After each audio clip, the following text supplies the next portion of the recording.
ನಮಸ್ತೆ ಎಲ್ಲರಿಗೂ, ಜೈ ಶ್ರೀರಾಮ್.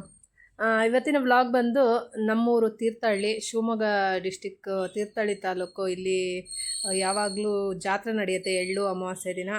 ಎಳ್ಳು ಅಮಾವಾಸ್ಯೆ ಅಂತಲೇ ಹೇಳ್ಬೋದು. ಇಲ್ಲಿ ಇವತ್ತು ತೀರ್ಥ ಸ್ನಾನ ಇದೆ. 30ನೇ ತಾರೀಕು ಇವತ್ತು, ಡಿಸೆಂಬರು.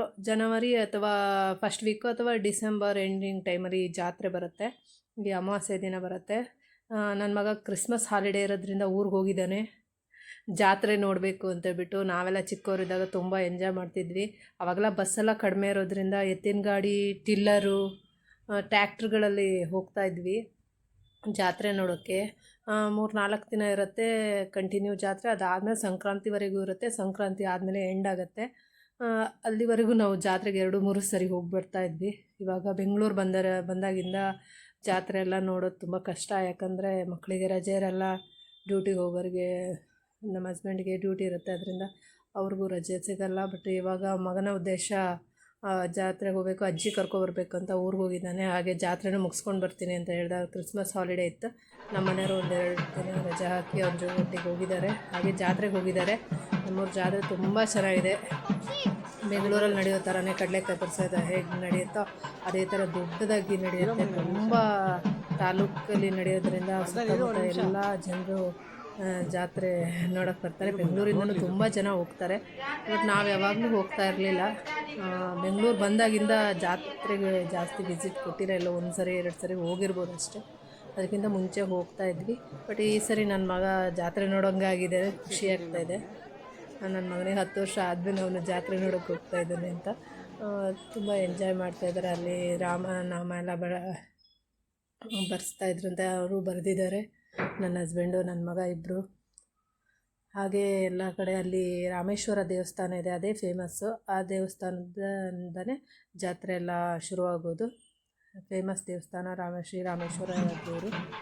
ಅಲ್ಲಿ ಜಾತ್ರೆ ಎಲ್ಲ ಚೆನ್ನಾಗಿ ಡೆಕೋರೇಷನ್ ತುಂಬ ಚೆನ್ನಾಗಿ ಮಾಡಿದ್ದಾರೆ. ತುಂಬ ದೊಡ್ಡ ಜಾತ್ರೆ. ನಮ್ಮ ಶಿವಮೊಗ್ಗ ಡಿಸ್ಟಿಕಲ್ಲಿ ಅದು ಜಾತ್ರೆ ದೊಡ್ಡದು ಅಂದ್ಕೊತೀನಿ. ಅಷ್ಟು ದೊಡ್ಡ ಜಾತ್ರೆ, ತುಂಬ ಚೆನ್ನಾಗಿರುತ್ತೆ. ಅಷ್ಟೇ ಜನ ಸೇರಿರ್ತಾರೆ. ನನ್ನ ಮಗ ಅಂತೂ ಫುಲ್ ಹ್ಯಾಪಿಯಾಗಿದ್ದಾನೆ. ಏನೂ ತರಲ್ಲ ಅಮ್ಮ ನಿನಗೆ ಜಾತ್ರೆಯಲ್ಲಿ, ತಂಗಿಗೂ ಏನೂ ತರಲ್ಲ, ನಾನೇ ಎಲ್ಲ ಗೇಮ್ಸ್ ಎಲ್ಲ ಆಡಿ ಬರ್ತೀನಿ, ನಿಮಗಿಬ್ಬರಿಗೂ ಏನೂ ತರಲ್ಲ ಅಂತ ಹೇಳ್ತಾ ಇದ್ದ. ಮತ್ತು ಎಂಜಾಯ್ ಮಾಡಿದ್ರೆ ಸಾಕು ಅಂತ ಅಷ್ಟೇ. ಮಕ್ಕಳು ಎಂಜಾಯ್ಮೆಂಟ್ ನಮಗೆ ಇಷ್ಟ ಅಲ್ವಾ. ಅವನಿಗೂ ಖುಷಿಯಾಗಿಬಿಟ್ಟಿದ್ದಾನೆ. ಅವ್ನಿಗೆ ಊರಿಗೆ ಹೋಗೋದಂದ್ರೆ ತುಂಬ ಇಷ್ಟ. ತೀರ್ಥಹಳ್ಳಿ ಅಂದರೆ ಸಾಕು ಅವನಿಗೆ ಹೆಚ್ಚು ಪ್ರೀತಿ ಅಂತಾರಲ್ಲ, ಅಷ್ಟು ಪ್ರೀತಿ. ಅದು ಕ್ರಿಸ್ಮಸ್ ಹಾಲಿಡೇ ಬರೋ ತನಕ ಕಾಯ್ತಾ ಇರ್ತಾನೆ. ಏಪ್ರಿಲಲ್ಲಿ 1 ತಿಂಗಳು 2 ತಿಂಗಳಲ್ಲಿ ಇರ್ತಾನೆ. ಆಮೇಲೆ ನೆಕ್ಸ್ಟ್ ಜೂನೆಲ್ಲ ಸ್ಕೂಲ್ ಮುಗಿಸ್ಕೊಂಡು ಡಿಸೆಂಬರ್ ಹಾಲಿಡೇ 15 ಡೇಸ್ ಬರೋದನ್ನೇ ಕಾಯ್ತಾ ಇರ್ತಾನೆ.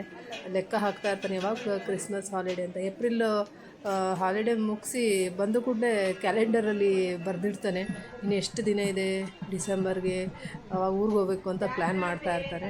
ಅಂತೂ ಪ್ಲ್ಯಾನ್ ಮಾಡಿ ಊರಿಗೆ ಹೋಗ್ಬಿಟ್ಟಿದ್ದಾನೆ. ಅವತ್ತು ಅಲ್ಲಿ ಒಂದು ನಾಯಿ ಮರಿ ಬೇರೆ ಸಾಕಿದ್ದಾನೆ. ಅಜ್ಜನ ಜೊತೆ ಬಿಟ್ಟು ಬಂದಿದ್ದಾನೆ. ಅದನ್ನು ಕೂಡ ನೋಡೋಕ್ಕೆ ಹೋಗಿದ್ದಾನೆ. ಅಜ್ಜನ ಜೊತೆ ನೋಡೋದ್ರ ಜೊತೆಗೆ ಆ ನಾಯಿ ಮರಿ ಸಾಕೋದು ಒಂದು ಅದರ ಅಜ್ಜ ಸಾಕ್ತಾ ಇರೋದು ಇವ್ನು ನೋಡೋಕ್ಕೆ ಹೋಗಿದ್ದಾನೆ ಹೇಗಾಗಿದೆ ನಾಯಿ ಮರಿ ಅಂತ. ಅದರ ಮೇಲೂ ತುಂಬ ಪ್ರೀತಿ. ಅದರಿಂದ ತುಂಬ ಚೆನ್ನಾಗಿತ್ತು. ಜಾತ್ರೆ ಎಲ್ಲ ತುಂಬ ಚೆನ್ನಾಗಿದೆ. ನಮ್ಮ ಮನೆಯವ್ರು ಸ್ವಲ್ಪ ವೀಡಿಯೋ ಮಾಡಿದ್ದಾರೆ, ಕಳಿಸಿದ್ರು. ನೆಕ್ಸ್ಟು ಇನ್ನೂ ಕಂಟಿನ್ಯೂ ಜಾತ್ರೆದೆಲ್ಲ ವೀಡಿಯೋ ಇದೆ, ಕಳಿಸಿದ್ದಾರೆ. 1 by 1 ಹಾಕ್ತೀನಿ. ಎಲ್ಲರೂ ತೀರ್ಥಹಳ್ಳಿ ಶಿವಮೊಗ್ಗ ಇರೋರೆಲ್ಲರೂ ಜಾತ್ರೆಗೆ ಹೋಗಿ, ತುಂಬ ಚೆನ್ನಾಗಿರುತ್ತೆ ನೋಡಿ. ಬೆಂಗಳೂರಿಂದ ಆದಷ್ಟು ಹೋಗೋಕ್ಕಾಗಲ್ಲ, ಗೊತ್ತು ನನಗೆ. ಬಟ್ ಯಾರಿಗಾರು ಕ್ರಿಸ್ಮಸ್ ಹಾಲಿಡೇ ಏನಾದ್ರು ಮಕ್ಕಳಿಗಿದ್ದವರು ಈ ರೀತಿ ಹೋಗ್ಬೋದು ಅಂತ ಅಂದ್ಕೊತೀನಿ.